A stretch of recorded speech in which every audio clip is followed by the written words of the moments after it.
Trees uprooted by strong winds and thunder showers on Monday afternoon have left around 4,000 households in Curchorem, Sanvordem, Dhadlem, Shirgao, Mollem, Guddimol and other areas without electricity. Curchorem, yesterday after evening near 4 p.m. heavy cyclone with a heavy lighting with a heavy rain came. That due to cyclone our network become disturbed. So many places big trees fallen, particularly in Guddimol area. Sal tree, 4-5 tree fallen on 30 k line is came down, plus 11 k line is a fallen line came down. Then other South area, Dhadlem area, Shirgao area, near Pani Udak, this Savde particularly Curchorem area and the railway station, big trees fallen. Our people round the clock they working, maximum supply we resume.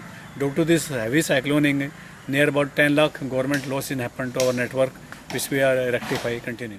We'll take a short break. Stay with us.